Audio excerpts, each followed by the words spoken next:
कथा भगवान श्री कृष्ण ने कहा किस प्रकार मनुष्य को वैकुंठ धाम प्राप्त होता है। राधे राधे। जैसा मैं मैं नीतू पंडित यूट्यूब चैनल पर आप सबका स्वागत करती हूँ। इस प्रसंग का वर्णन श्रीमद् भगवद गीता में मिलता है। आज भगवान श्री कृष्ण समझा रहे हैं कि हे अर्जुन, ऐसी कौन सी चीज है जिसके कारण से मनुष्य को वैकुंठ प्राप्त हो जाता है। किस प्रकार से मनुष्य वैकुंठ धाम के लायक बन जाता है।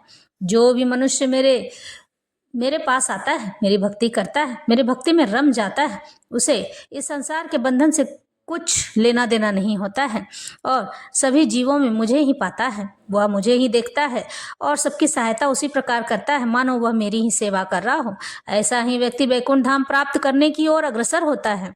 ऐसा व्यक्ति न रिश्तों के मोह माया में फंसता है, यानी कि वो अपने कर्म और कर्तव्य को बस यह समझकर करता है कि यह मेरा कर्म है और यही मेरा कर्तव्य है। वो किसी को भी, यानी संतान अगर है तो वो उसके मोह में नहीं फंसता है, यानी अपने संतान के लिए उतना ही करता है जितना कि संतान के लिए करना चाहिए, उससे ना अधिक न कम, और ना ही उसे अपने गले से लगा कर रखता है कि मुझसे दूर होता चला जाए। ऐसा ग्रस्त जीवन का व्यक्ति भी वैकुंठ धाम प्राप्त करने की ओर होता है। जरूरी नहीं है कि वैकुंठ धाम प्राप्त करने के लिए ही वन में जाकर ही, एकांत में रहकर ही मेरी तपस्या की जाए। नहीं, जीवन में रहते हुए भी सकारात्मक विचार को अपने मन में रख कर भी वैकुंठ को पाया जा सकता है।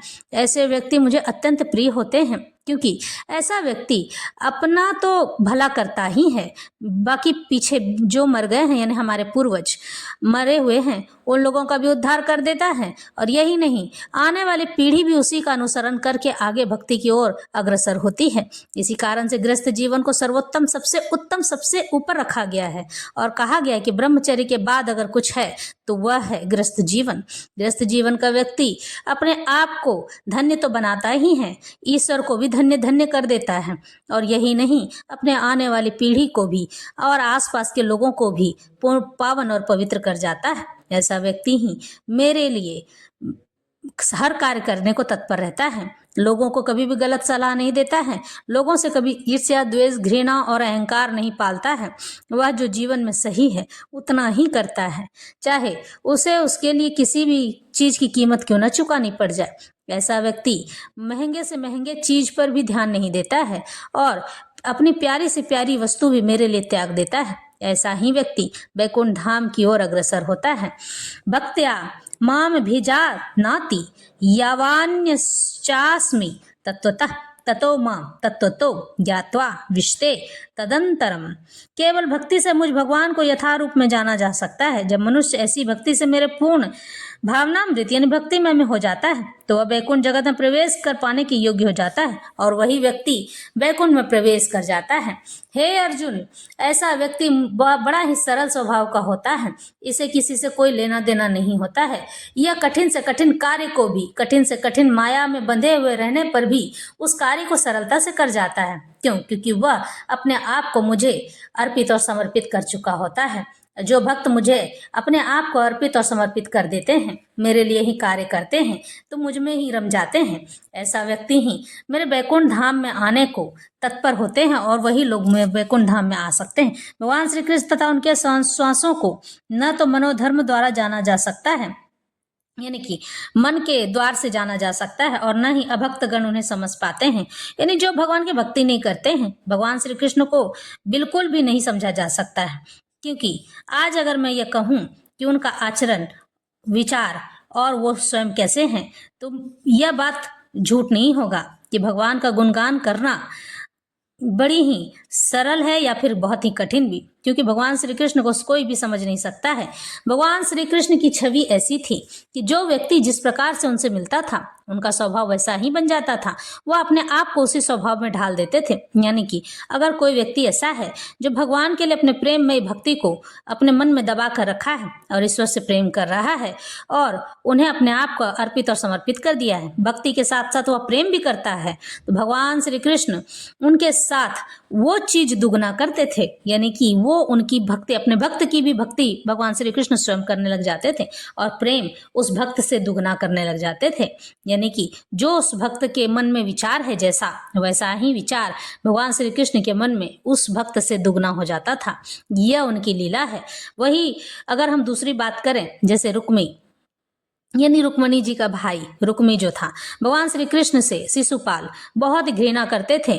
तो भगवान श्री कृष्ण भी ऐसे लोगों से दुगने तरीके से घृणा करते थे, क्योंकि ऐसे लोग समझ ही नहीं सकते कि भगवान की माया क्या है। वह सब जानते हुए भी कि यह तो मूर्ख है, लेकिन फिर भी वह वैसा ही कार्य करते थे। अगर कोई छलिया है, भगवान श्री कृष्ण दुगनी रफ्तार से उसे छलते थे। यानी कहते हैं ना कि शेर को सवा शेर अवश्य मिलता है, तो वही भगवान श्री कृष्ण बताते हैं कि तुम कुछ भी कर लो, मैं उसका दुगना ही तुमको लौटा कर दूंगा। और भगवान श्री कृष्ण को इसी प्रकार से जाना जा सकता है। अगर भगवान श्री कृष्ण को जानना हो तो भगवत गीता के मेरे सभी वीडियोस को आप देख लीजिएगा, आपको समझ आ जाएगा। भगवान श्री कृष्ण यही समझा रहे हैं कि जो मुझसे जैसा व्यवहार रखता है, जैसा बर्ताव करता है, जैसी मेरे लिए मन में भावना रखता है, वैसा ही चीज मैं उसे दुगना देकर लौटाता हूँ। और मुझसे इसी की अपेक्षा की जा सकती, इससे ज्यादा नहीं, क्योंकि मैं सब जानते हुए भी उसके मनोभाव को, सभी अपने भक्त के मनोभाव को पढ़ सकता हूँ। लेकिन जिसके मन में मेरे लिए ना तो भक्ति है ना प्रेम है, वह अभक्तगण, मैं उन लोगों के लिए कुछ भी नहीं करता हूँ और उसे उसके हाल पर छोड़कर चला जाता हूँ। लेकिन जब वह मुझे अपने आप से बांधने की कोशिश करता है और मुझे नीचा दिखाने की कोशिश करता है, तो मैं उसका बदला भी वसूल कर लेता हूँ, यानी कि उससे 2 गुना अधिक करके। और मैं तब तक उसे परेशान करता हूँ जब तक मैं उसे इसके अहंकार को तोड़ ना दूँ। भगवान श्री कृष्ण यही बात समझाना चाह रहे हैं कि अहंकार किसी का सगा नहीं होता है, और क्रोध पर अगर किसी व्यक्ति का वश नहीं है तो वह व्यक्ति क्रोध में अंधा होकर अपना ही नुकसान कर लेता है। ऐसे व्यक्ति को के पास न तो किसी को रहना चाहिए और न ही उसे समझाने जाना चाहिए, क्योंकि जब वो अपना नुकसान कर ही चुका है तो क्या भला वो आपका कोई भला कर सकता है? नहीं। अन्यथा भगवान संबंधी सत्य तत्व उससे सदा छिपा रहेगा। जैसा कि भगवत गीता में कहा जा चुका है, ना हम प्रकाश सर्वस्व, मैं सबों के समक्ष प्रकाशित नहीं होता हूँ। केवल पांडित्य या मनोधर्म द्वारा ईश्वर को नहीं समझा जा सकता है। कृष्ण को केवल वही समझ पाता है जो कृष्ण भक्ति तथा भक्ति में तत्पर रहता है। इसमें विश्वविद्यालय की उपाधियां सहायक नहीं होती हैं। जो व्यक्ति कृष्ण विज्ञान तत्वों में पूर्णतया अवगत है, यानी यहाँ भगवान श्री कृष्ण इस भाग में समझाते हैं कि जो व्यक्ति विश्वविद्यालय की पढ़ाई करके आया है, वह अगर सोच लेगा कि वह भगवत गीता को समझ चुका है तो नहीं समझ सकता है, क्योंकि वह कितनी भी पढ़ाई कर ले, MA कर ले, डबल MA कर ले, BA कर ले, जो भी उसे पढ़ना है, पढ़ाई के अंत तक क्यों न चला जाए, भगवान कृष्ण को समझना मुश्किल ही नहीं ना नामुमकिन है। क्योंकि भगवान श्री कृष्ण स्वयं कहते हैं, जब तक मेरी भक्ति में तुम प्रवेश नहीं करोगे तब तक मैं तुम्हें समझ कभी नहीं आऊंगा। क्योंकि चरित्रों को पढ़ा नहीं जाता है, गढ़ा जाता है। मुझ में विलीन होना पड़ेगा, मुझे अपने आप को समर्पित करना पड़ेगा, तब मैं समझ में आऊंगा। भगवत गीता ऐसी ही है, इसीलिए वह हमारी इतने अच्छे ग्रंथ के रूप में जानी जाती है। और भगवत गीता इसीलिए भगवान ने कलयुग में हमारे लिए तैयार की है कि हम अपने आप को ईश्वर को समर्पित करके उनके समीप जा सकें। भगवान श्री कृष्ण आज यही समझाते हैं कि हे अर्जुन, ऐसे लोग जो मेरी भक्ति नहीं कर सकते हैं, जो मुझसे घृणा करते हैं, तो मैं घृणा तो नहीं करता क्योंकि सब मेरी ही संतानें हैं, लेकिन मैं उसको सबक अवश्य सिखा सकता हूँ। मैं उसका अहंकार तोड़ने के लिए हर उस हद को पार करने को तत्पर हूँ, जिससे कि वह रास्ते पर आ जाए और उसे सब समझ में आ जाए कि उसके हाथ में कुछ भी नहीं है। जो व्यक्ति कृष्ण विज्ञान से पूर्णतः अवगत है, वही वैकुंठ जगत का या कृष्ण धाम में प्रवेश कर सकता है। जो भगवान कृष्ण को भजता है, अपने आप को समर्पित कर देता है, ऐसा ही व्यक्ति वैकुंठ में जा सकता है।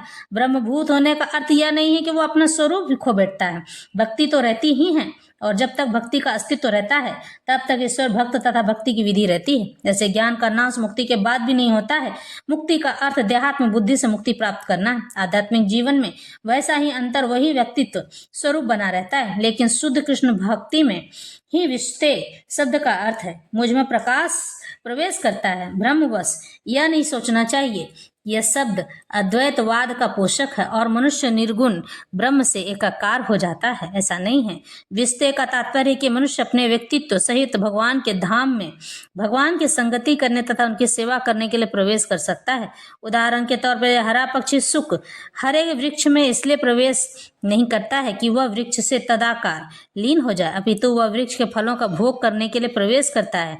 निर्विशेषवादी सामान्यतया समुद्र में गिरने वाली तथा समुद्र से मिलने वाली नदी का दृष्टांत प्रस्तुत करते हैं तथा निर्विशेषवादियों के लिए आनंद का विषय हो सकता है, लेकिन साकारवादी अपने व्यक्ति